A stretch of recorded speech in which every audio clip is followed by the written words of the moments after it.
Welcome back to another episode of Dear Source, your Ascendancy Hotline, where you get your daily dose of spiritual guidance, where we dive deep into real life questions and struggles using ancient wisdom and universal principles to find clarity, peace, and alignment. Whether you're navigating relationships, inner conflict, or seeking purpose, this is a space to honor your journey with compassion, non-judgment, and insights. Drawing from the universal laws, A Course in Miracles, the Law of One, and the Hermetic Principles, we are here to find answers, connect to the truth, and elevate your path to healing and growth. Now let's get in today's letter and connect with the wisdom of Source. And today's letter comes from Lost in the Extremes. And it says, Dear Source, I've struggled with addiction for as long as I can remember. It feels like everything in my life turns into an addiction. Drugs, alcohol, working out, sex, no matter what it is, I take everything to the extreme. I chase highs in every aspect of my life, and yet nothing seems to fill the emptiness and bring me lasting peace. At first, I thought it was just about finding the right outlet. But now I realize it's deeper than that. No matter what I pursue, it's like a temporary fix that fades away, leaving me feeling more lost and empty than before. I'm trying to figure out what it is that I'm really seeking, but I can't seem to find it. I keep hoping the next thing will be the answer, but it never is. I'm exhausted from this cycle of highs and lows. I want to break free, but I don't know how to stop myself from turning everything into an obsession. How do I fill this void without falling into another addiction? How do I find real fulfillment and peace? Please help me understand how to heal from this pattern and find a way to live in balance. Lost in the Extremes. So thank you, Lost in the Extremes, for just that heartfelt letter, really being open and honest and vulnerable about your life and where it's at. And I think wanting, we're all seeking better. We're all on the path of constant returning to self. And it's not about improvement. This journey is about remembering the truest essence of who you are.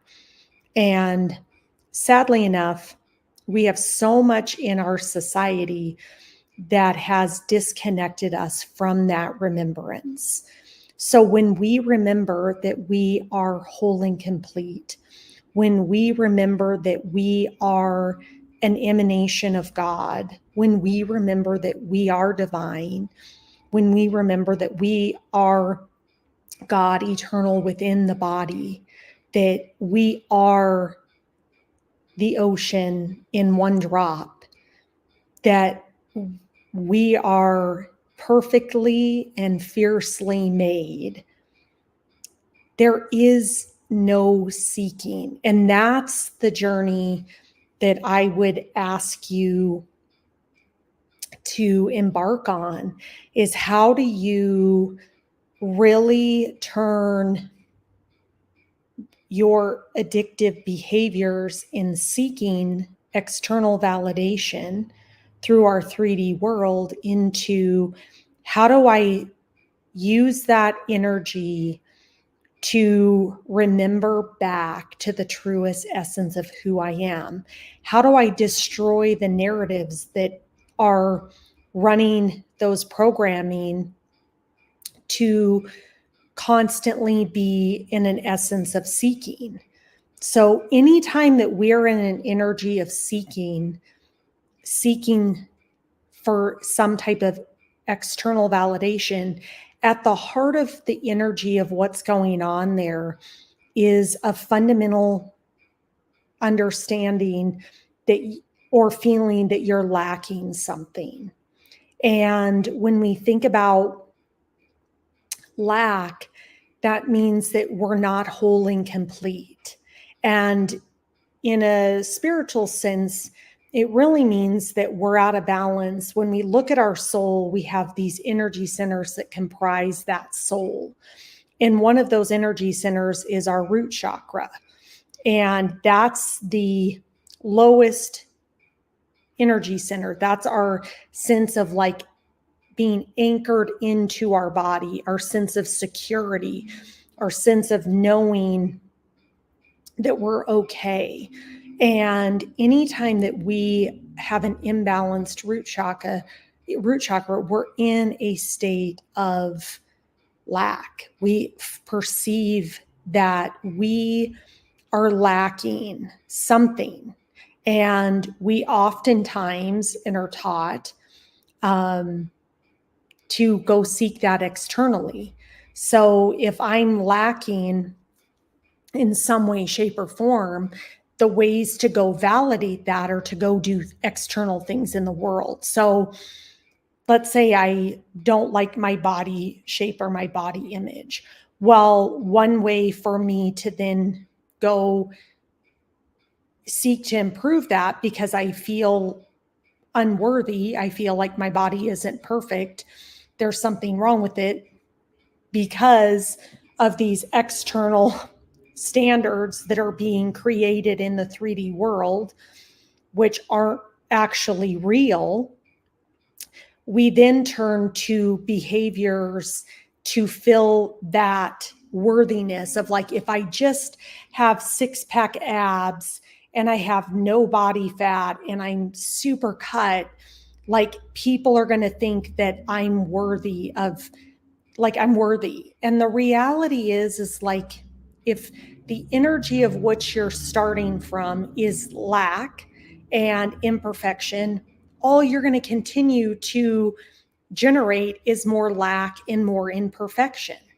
It's just going to continuously cycle back on itself, versus seeing your body as the temple that it is, that it's perfectly made, it's amazing beyond anything that you can even really fathom, and that you're honoring your body with movement, with working out, with putting the right foods in, and understanding that trying to achieve some level of external perfection based on a standard that isn't set by God is like, you're going to kind of constantly be in this never ending cycle that you are never going to be good enough. It's never going to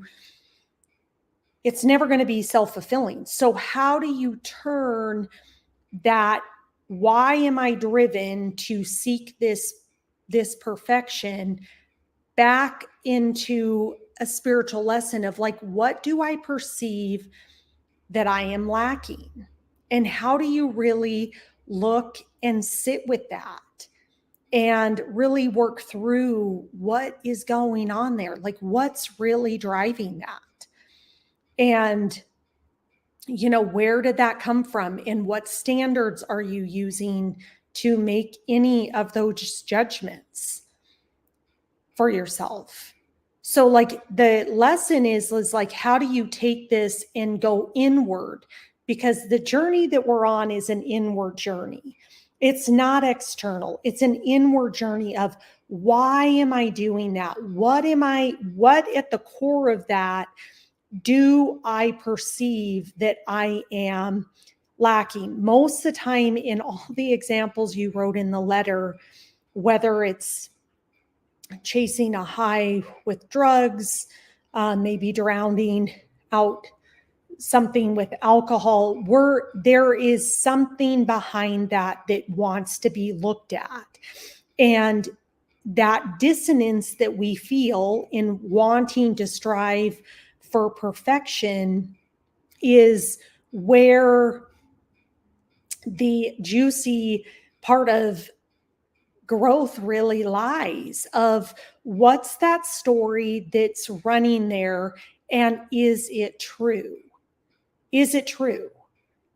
And once we recognize what's the story that we're telling ourselves, then we can change our beliefs and our programming to rewire that belief to realize that actually isn't true. That's why that feels so uncomfortable. That's why that feels never fulfilled. That's why it feels ugh, like I don't even know all the words to describe, but the uncomfortable, unpleasant, unhappy feelings are because we're not in alignment with our highest self. Our emotions are our GPS to bring us into alignment. They're not to be ignored.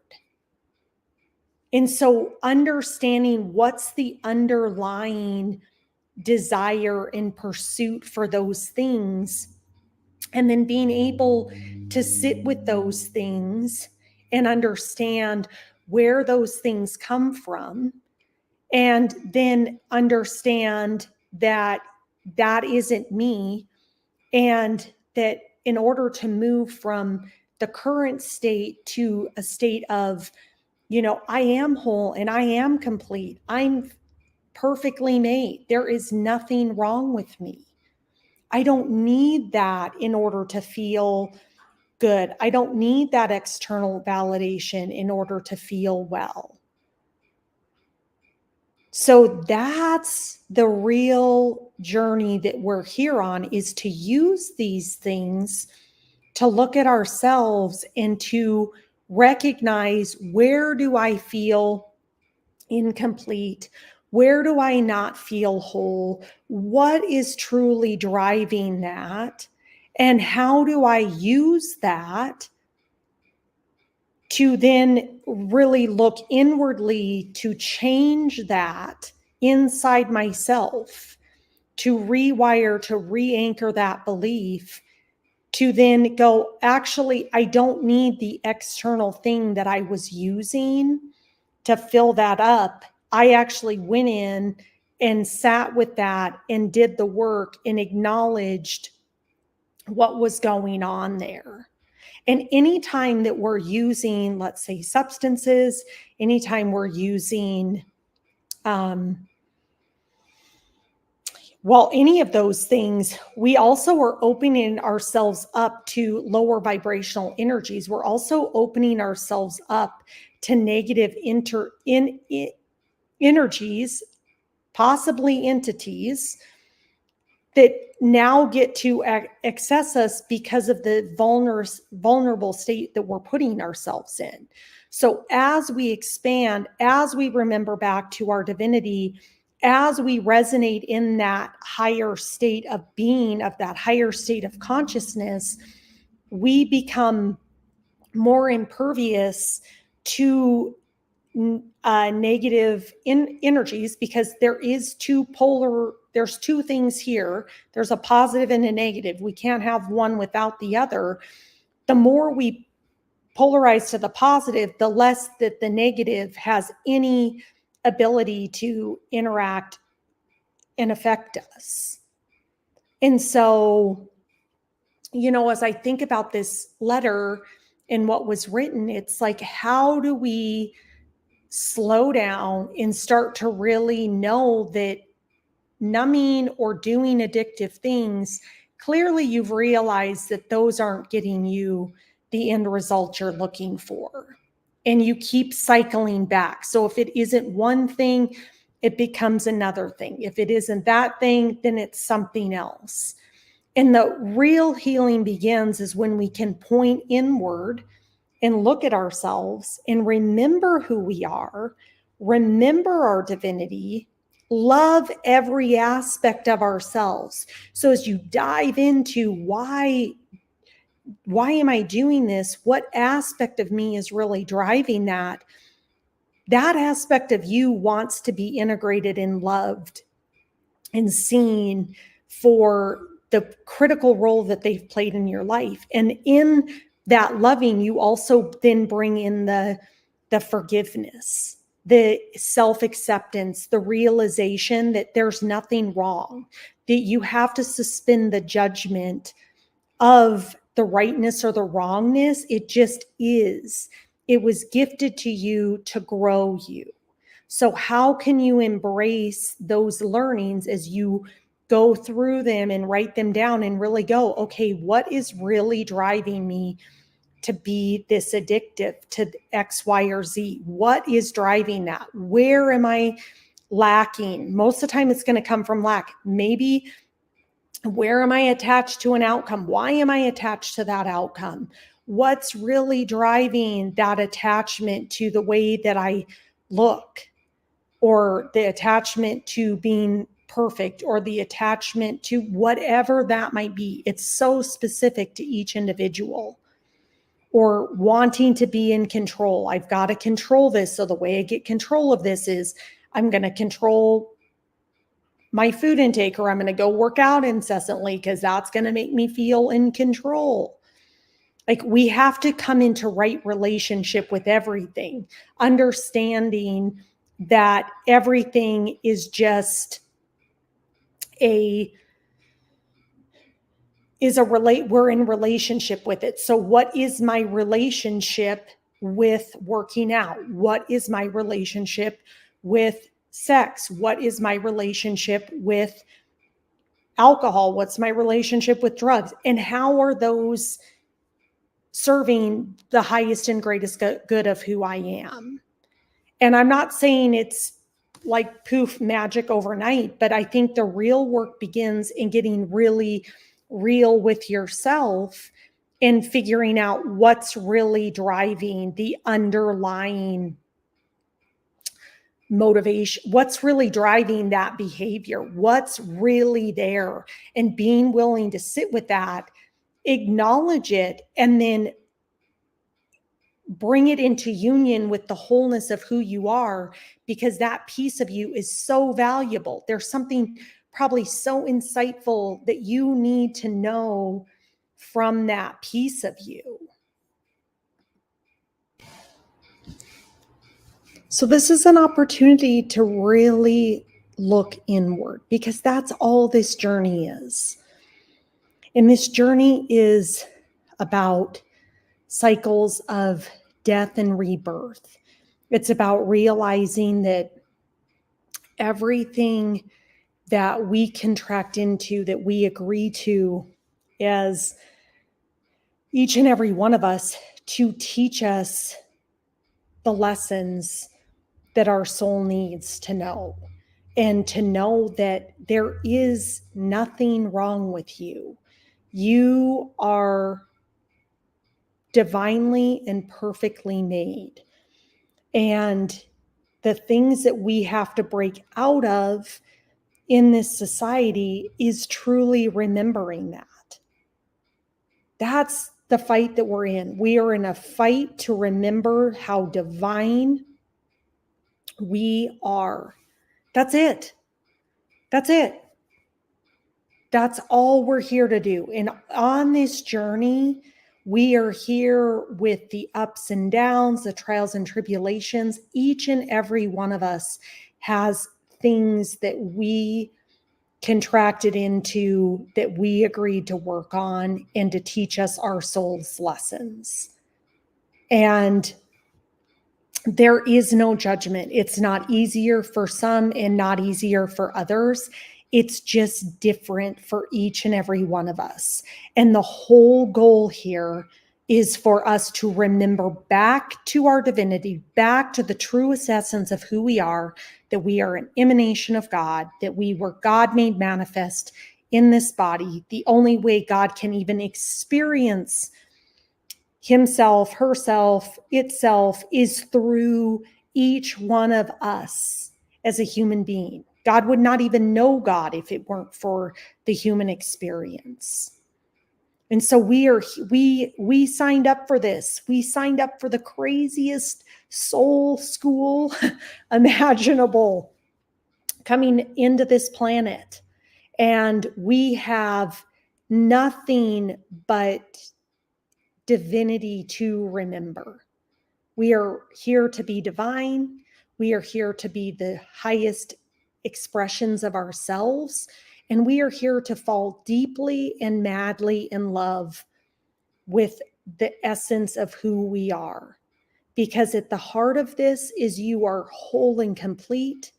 You are fiercely and wonderfully made in the image of God. There is nothing wrong with you. We are here to step into that divinity. We are here to remember that. And that's, I think, the hardest part of the journey is the actual remembrance and breaking out of all the perceived realities that exist on this planet, and to balance being human with being divine. And that there's no, it's not an easy journey. It doesn't end. It just becomes about building awareness. And the fact that you're aware, you're already winning. In that awareness, you're going to get all your answers. And we are like the phoenix rising in a constant state of death and rebirth. You're going to come up against something else, and it's going to teach you something else you didn't know about yourself. But to know that, and to love that, and to not judge yourself for not knowing that, and to just embrace the beauty that our human journey brings to us. And so I appreciate your vulnerability of really opening up about where you're at and what that means for you as a soul. And you are a light and an example to so many other people going through the same things.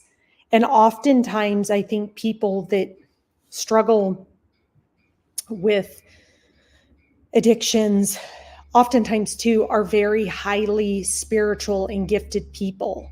And there's a lot going on our planet, and a lot of information coming in, and being able to receive that and know what to do with that and not feel bombarded or crazy. As you work through this, you're going to tap into gifts that you've always possessed.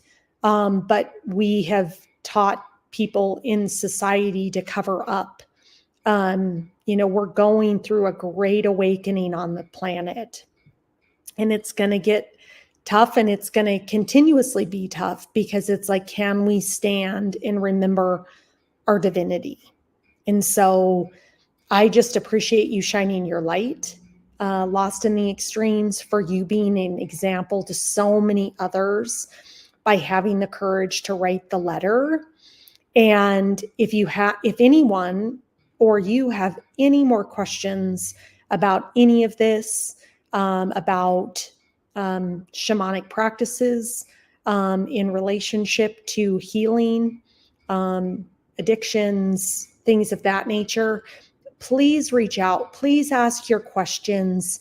Please book a private session with me so I can understand where you're at and how I could potentially assist you or point you in the right direction of somebody that truly can. If it's not me, that's what I'm here for. So we're going to continue to engage and dive into these conversations. I appreciate the vulnerability, the light, the willingness to share and seek and ask for advice. And I look forward to our continuous evolution on this path as a human race. So I thank you for joining us today on this episode of Dear Source, where we align spiritual principles with real world experiences.